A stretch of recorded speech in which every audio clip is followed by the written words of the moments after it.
Hi! Welcome to this part of my review featuring the Necrobiotic role-playing game. If you haven't seen the other parts of my review featuring this RPG, where casualties are high, birds are low, and the dead are being mechanized, please check out the playlist in the description below. This time we are going to talk about inventory and experience. The immense variety of objects that a character can carry with them is limited only by imagination and inventory. Each character, in fact, can carry a maximum of 6 objects with qualities. What is carried on board a vehicle is not counted in a character's inventory. Of course, not being able to carry more than 6 items with qualities doesn't prevent you from owning them at all.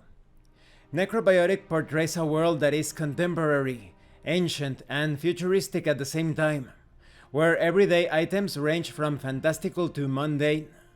Many of them will have narrative-only functions, and will not need to be supported by the rules. All the others will be described by some adjectives called qualities.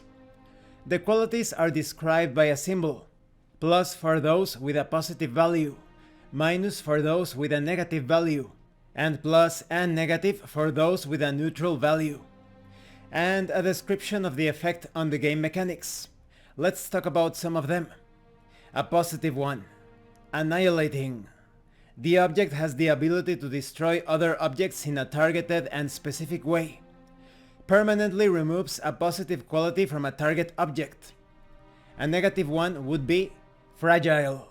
The object is broken if no success is obtained in a play made to use it. A loss consequence on the object destroys it rather than breaking it. A neutral one would be flashy.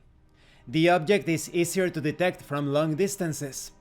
And you have many others such as automatic, enhancing, stun, traumatic, and you have details on so many things such as the techno-powered armor. You have extrusion blades, a pair of 40 cm long double-edged blades that extrude from the forearms affixed on the back of the gloves. If you were wondering about the techno-powered armor, this is the most destructive power humanity has been able to produce, the pinnacle of precision, mechanics, and thermohydraulics. You also have information on equipment construction, implementing things such as the thermoreactive lenses, the electrochemical powder, the emergency bypass fittings, or the dazzler. Then we have information on experience. Experience is the unit of measurement for character growth and development. Each character gains experience individually through 4 main methods: inflict, create, develop, and risk. The 4 methods are shown on the experience counter on the character sheet, accompanied by an empty box. As soon as a character performs a significant action in one of the 4 methods, the player marks the corresponding box. The marked boxes persist from game to game. When all 4 boxes of the experience counter are marked, the character gains 1 experience point. If they choose not to spend experience at that time, they may choose to do so following any future complete rest. So you can spend your experience points in advancements. For example, you spend 1 experience point to remove a card. The card with the lowest value of a given suit is removed from the deck. Or add a card. You may add a card to a suit that is 1 value higher than the highest card value, up to a maximum of 7. You can spend 2 experience points to, for example, obtain a new skill. Perhaps a skill upgrade.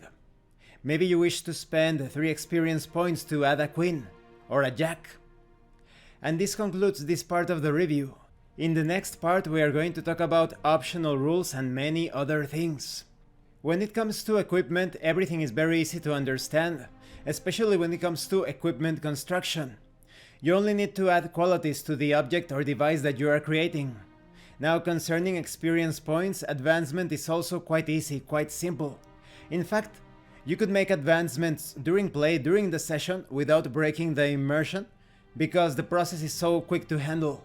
The methods of inflict, create, develop, and risk are quite self-explanatory.